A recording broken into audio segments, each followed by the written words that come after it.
তাহলে অন্নপূর্ণা যোজনা fill up করার সময় আমাকে অনেকেই কোশ্চেন করেছিল, বলেছিল দাদা আমার আমার বিয়ে হয়ে গেছে কিন্তু অ্যাড্রেসটা এখনো আপডেট করানি স্বামীর অ্যাড্রেসে, তাহলে আমি ফিল আপ কোথা থেকে করবো? কিন্তু তাদেরকে আমি বলেছিলাম আপনি যেখানে আপনার অ্যাড্রেস আছে ভোটার কার্ডে সেখানে আপনি করতে পারেন ফিল আপ, আর সেখান থেকে করলে ভালো হবে। তো অনেকেই বাপের বাড়ি থেকে ফর্ম ফিল আপ করেছেন, কিন্তু তারা এখন ভাবছেন যে ফিল আপ করার পর বা অন্নপূর্ণা যোজনা ছাড়াও আপনার আধার কার্ডটাও আর ভোটার কার্ড আপনার রেশন কার্ড সবকিছু ট্রান্সফার করাতে তো হবেই।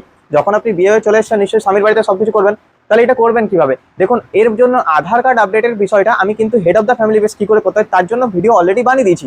আধার কার্ডটা হওয়ার পর সব থেকে প্রথম স্টেপ হচ্ছে আপনার আধার কার্ডটা করা।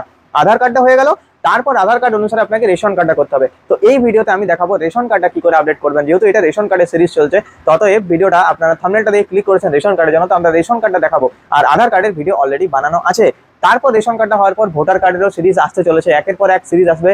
আর আপনাদের সাপোর্ট আমাদের অনেক দরকার, আপনারা ইউটিউব চ্যানেলটাকে সাবস্ক্রাইব করে আমাদের পাশে থাকুন। আর যারা সাবস্ক্রাইব করেছেন তাদেরকে অসংখ্য অসংখ্য ধন্যবাদ। দেখিয়ে দিচ্ছি যে অ্যাড্রেস আপডেটের জন্য আপনার কি লাগবে। আপনি আধার কার্ডটা আমার ভিডিও দেখে হয়তো আপডেট করে নিয়েছেন অলরেডি, কিছু লাগবে না। আর আপনার ওই আধার কার্ড থেকেই রেশন কার্ডটা আপডেট হয়ে যাবে, অ্যাড্রেস চেঞ্জ হয়ে যাবে, রেশন কার্ডটার ডিলারও চেঞ্জ হয়ে যাবে। কি করে করতে পারবেন? একই পদ্ধতি, অ্যাড্রেসটা আপডেট যেভাবে করবেন ওখানেও দেখিয়ে দেবো, চেঞ্জ এফপিএস এর অপশন আছে ওখানে সেম। তো চলে আসুন, আমি মোবাইলের মাধ্যমে দেখিয়ে দিচ্ছি আপনাদেরকে যে কিভাবে করবেন। আর যারা যারা করতে চান আমাদের মাধ্যমে সিএসসি সেন্টারের মাধ্যমে, তারা আমাদের ইউটিউব চ্যানেলে গিয়ে ডিসক্রিপশনে দেওয়া নাম্বারে কন্ট্যাক্ট করুন, আমরা এই সমস্ত সার্ভিস দিয়ে থাকি, তো আমাদের সাথে যোগাযোগ করতে পারেন। দেখুন রেশন কার্ড লিখবেন, রেশন কার্ড লেখার সঙ্গে সঙ্গে যে প্রথম ওয়েবসাইটটা খুলবে এটা খুলবেন, ঠিক আছে। এটার সঙ্গে সিটিজেন এই যে সেলফ সার্ভিস যে অপশন আছে না, self service for ration card, আমরা আগের অপশনে যাচ্ছিলাম, সেলফ সার্ভিসে গিয়ে ক্লিক করবেন। এখানে রেশন কার্ড সারেন্ডার আছে, এখানে নিচে একদম চলে আসবেন, নিচে রেকটিফাই আপডেট আছে, রেকটিফাই আপডেট, এই রেকটিফাই আপডেটে ক্লিক এর অপশনে ক্লিক করবেন। একদম ইজি আছে, যেমন আমি বলেছিলাম যেমনটা রেশন কার্ড নাম্বার দিয়ে সার্চ করতে হবে সমস্ত ডেটা আসবে। যেমন আমি দেখিয়ে দিয়েছিলাম আপনাকে যে নামটা চেঞ্জ করার জন্য, সেম এখানেও কিন্তু আপনার রেশন কার্ডটা নাম্বারটা দিয়ে আপনার সেম অপশনটাই আসবে। দেখুন রেশন কার্ডের নাম্বারটা দেওয়ার সঙ্গে সঙ্গে কিন্তু সমস্ত ডেটা চলে এসেছে। এখানে আমি অ্যাড্রেস আর গার্জিয়ান নেম দুটো অপশনই ক্লিক করবো, কিন্তু গার্জিয়ান নেমটা যদি চেঞ্জ করতে হবে, ঠিক আছে। তাহলে গার্জিয়ান নেম আর অ্যাড্রেস দুটো অপশনে ক্লিক করলাম, দুটো অপশনে ক্লিক করে নিচে কিন্তু আধার ওটিপিটা লাগবে, যে দেখা যাচ্ছে ওটা আমি হাইড করে দিয়েছি।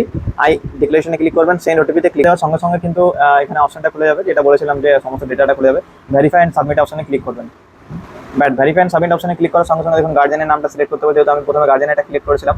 এর গার্জেনের টাইপটা সিলেক্ট করতে হবে, যে বাবা না হাজবেন্ড না মাদার, দেখুন এখানে বলে দিচ্ছেন ফাদার নেম, মাদার নেম না হাজবেন্ড নেম। আপনি যেহেতু স্বামীর নাম দেবেন স্বামীর নামে ক্লিক করবেন, ঠিক আছে। তারপরে এখানে নেক্সট অপশনে ক্লিক করবেন, এখানে নামটা দিয়ে নেক্সট অপশনে ক্লিক করবেন। নেক্সট অপশনে ক্লিক করার পর কিন্তু আপনার অ্যাড্রেস আপডেটের জন্য বলেছিলাম পুরোপুরি অ্যাড্রেস আপডেটটা এখানে চলে এসেছে। দেখুন এখানে অ্যাড্রেসটা সম্পূর্ণ দেওয়া আছে, এখানে আপনার ডিস্ট্রিক্ট দেওয়া আছে, সালানপুর দেওয়া, মানে আপনার ডিস্ট্রিক্ট দেওয়া আছে, ব্লক দেওয়া আছে। আমি এগুলো দেখাচ্ছি না, এগুলো কিন্তু হাইড করে রেখেছি ইউটিউবের গাইডলাইন অনুসারে। অ্যাড্রেসটা পুরো হাউস নাম্বার, পিনকোড দেবেন, পিনকোড দেওয়ার সঙ্গে পোস্ট অফিসটা আপনার চলে আসবে, পুলিশ স্টেশন চলে আসবে, আপনার এপিএস সেন্টারটাও চলে আসবে, যে কোথা থেকে আপনি রেশন তুলবেন সেটাও চলে আসবে, ঠিক আছে। কি করার সঙ্গে সঙ্গে কিন্তু এই কোনাতে দেখুন প্রসিডের অপশন আছে, এই প্রসিড অপশনে ক্লিক করবেন। অপশনটা প্রসিড অপশনে আরেকবার অপশন আসবে সব কিছু চেঞ্জ করার সঙ্গে সঙ্গে, ঠিক আছে। প্রসিডে ক্লিক করে দেবেন, কিন্তু একবার দেখিয়ে দেবে আপনাকে পুরোটা, যে আপনি কি নাম রাখতে চাইছিলেন পুরো একবার দেখিয়ে দেবে, সব তিনটা অপশনই দেখিয়ে দেবে আপনার, ঠিক আছে। আপনার এলাকাতে আপনি যে পিনকোডে বা দিয়েছেন সেই এলাকার মধ্যে আপনার ফেয়ার প্রাইস সব, মানে আপনার রেশন তোলা সব, আপনার স্বামীর নাম যেটা আপনি চেঞ্জ করতে চাইছিলেন সব কিছু অপশনটা দেখিয়ে দেবে।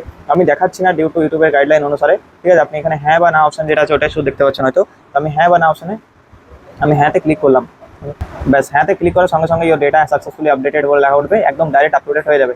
আপনি ডাইরেক্ট ক্লিক করবেন, আর ডাউনলোড কীভাবে করবেন আমার ভিডিও দেওয়া আছে, ডাউনলোড করবেন, দেখবেন আপনার ডেটাগুলো সব ঠিক হয়ে গেছে, আপনার ডাউনলোড হয়ে যাবে। আর ভিডিওটা দেখার জন্য অসংখ্য ধন্যবাদ। এরকম সিরিজ কিন্তু আসতে চলেছে, ততই প্রত্যেকটা ভিডিও মিস করবেন না, চ্যানেলটাকে আপডেট থাকুন।